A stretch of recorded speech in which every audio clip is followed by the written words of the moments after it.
Buenos días, profesor y compañeros. Hoy les presentaré un análisis crítico sobre un tema central para la economía de nuestro país, pero mirado desde la perspectiva de las finanzas internacionales. El régimen legal de las tasas de interés en la legislación peruana y el impacto de la Ley 3.1143, basado en la investigación del doctor Orlando Castellares.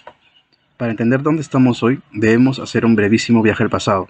El crédito no siempre existió, nació recién con la invención de la moneda que permitió postergar los pagos en el tiempo.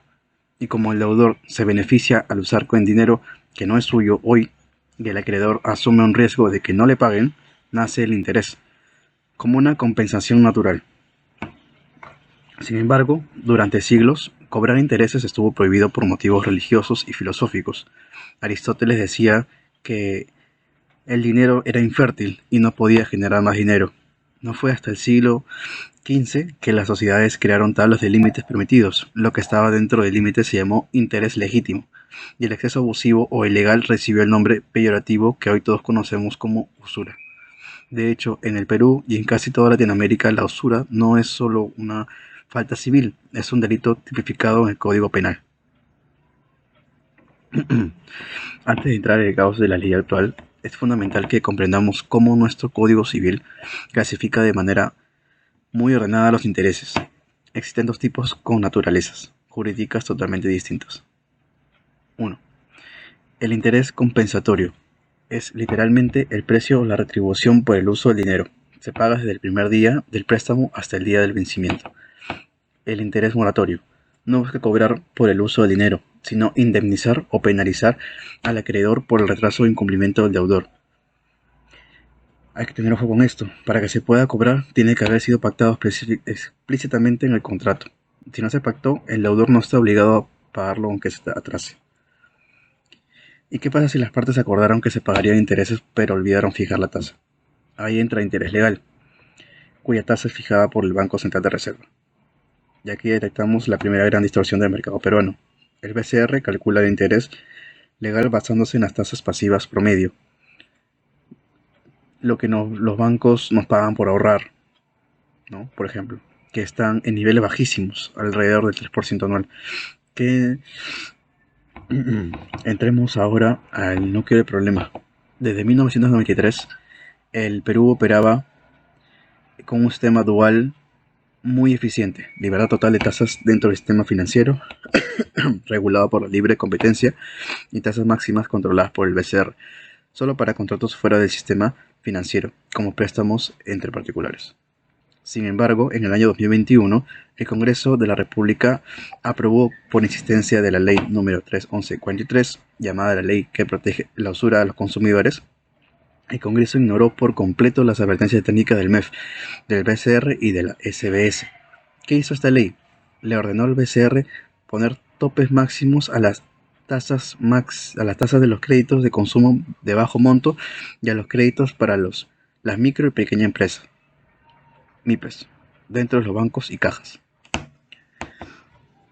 Cualquier estudiante de finanzas sabe que si fijas un control de precios artificial generas escasez, y eso es exactamente lo que pasó. Las tasas de consumo y MIPES son altas porque el riesgo de que no paguen es muy alto y los costos de evaluación son elevados. Al ponerles un tope, los bancos simplemente dejaron de prestarle a los clientes de mayor riesgo. El resultado, explosión crediticia masiva. Miles de personas y microempresarios fueron expulsados del sistema formal, pero la paradoja es aún peor fuera del sistema financiero. Para regular los préstamos extrafinancieros, el BCR duplicó el techo permitido, elevándolo a niveles cercanos al 114% anual en moneda nacional. Es decir, la ley que supuestamente iba a combatir la usura terminó legalizando tasas leoninas y usureras para los contratos civiles. Hablemos ahora de la pésima técnica legislativa de esta norma y de la complejidad que introdujo en el mercado. La ley modificó el artículo 9 de la Ley General del Sistema Financiero de una forma tan confusa que mezcló las reglas del libre mercado de la banca corporativa con los derechos de los consumidores minoristas. Además, el BCR determinó que estas tasas máximas deben recalcularse y cambiar cada 6 meses, en mayo y noviembre. Imagínense el caos operativo para las finanzas y la contabilidad. Liquidar los intereses de un crédito a lo largo plazo se vuelve una pesadilla legal, porque la tasa máxima que aplica depende estrictamente del semestre exacto en el que firmaste el contrato. Esto solo abre la puerta a un sinfín de errores de cálculo y litigios judiciales. Y recuerden que lo que les mencioné sobre el interés legal de apenas 3% anual, al ser tan bajo, un deudor atrapado en un juicio le conviene retrasar el proceso lo más posible mediante apelaciones, porque sabe que la deuda solo crecerá a ese ritmo ínfimo en lugar de las tasas reales del mercado. El sistema premia al moroso y castiga al creador. Ahora bien, como alumno de finanzas internacionales, hay que preguntarse, ¿no? ¿Cómo afecta una ley local de tasa de interés a los mercados globales? El impacto se da a través de tres canales principales. Primero, el riesgo regulatorio. Los bancos internacionales y los fondos de inversión extranjeros que traen capitales al Perú que buscan predictibilidad. Cuando un Congreso cambia las reglas del juego de forma populista e impone controles de precios cambiantes cada semestre, destruye la seguridad jurídica del país. Esto ahuyenta la inversión extranjera directa en el sector financiero.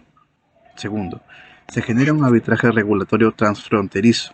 La Ley 311-43 dejó libre de topes a las operaciones supervisadas por la Superintendencia de Mercado de Valores, como los fondos de inversión del crowdfunding.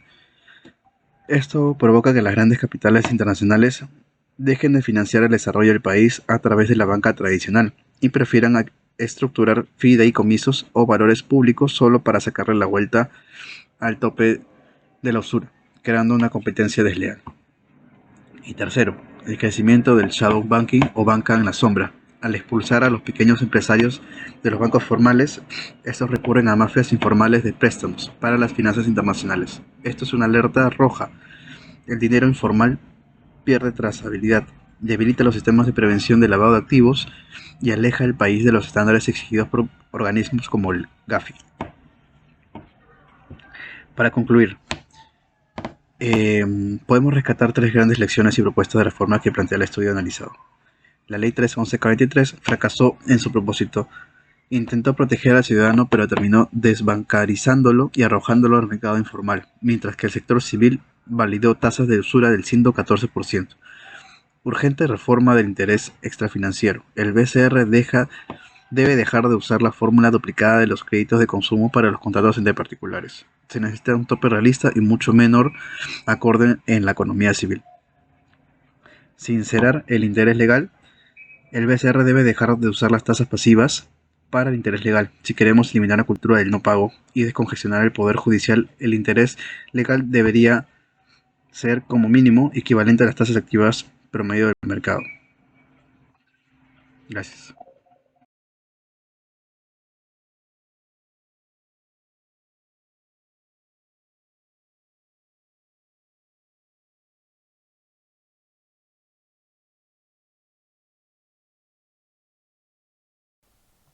Habiendo analizado los efectos de la regulación local y sus consecuencias en el crédito, es imperativo elevar nuestra visión hacia el plano estructural.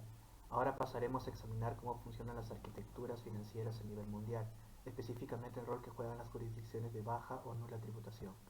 Este es el backbone o esqueleto de muchas operaciones financieras globales. Es común asociar los paraísos fiscales únicamente con la ilusión, pero debemos verlos como nodos estratégicos. Como ven en la lámina, el problema real radica en el dilema de la gobernanza. Hemos creado un sistema con regímenes duales donde las reglas para el capital extranjero a menudo chocan con las necesidades de recaudación de los estados nacionales. Esto no solo erosiona la base impositiva de los países, sino que distorsiona la competencia justa al permitir que flujos de capital, a veces ilícitos, operen fuera de los controles macroeconómicos tradicionales. ¿Qué nos dice la ciencia al respecto? Para este análisis hemos recurrido a una revisión bibliométrica. La tendencia es clara, la producción académica sobre el impacto de estos flujos ha crecido exponencialmente en la última década. El consenso académico actual, que se refleja en estos nodos de investigación, sugiere que el sistema financiero global es cada vez más vulnerable a la interconexión de estos flujos. No es solo un tema legal, es un tema de seguridad económica y de estabilidad institucional. En síntesis, tanto la regulación local que vimos al inicio como la arquitectura global offshore que acabamos de revisar nos llevan a una conclusión única, la necesidad de mayor transparencia y coordinación regulatoria. Con esto doy por concluida mi exposición y quedo a total disposición de ustedes para cualquier consulta o debate de los puntos tratados.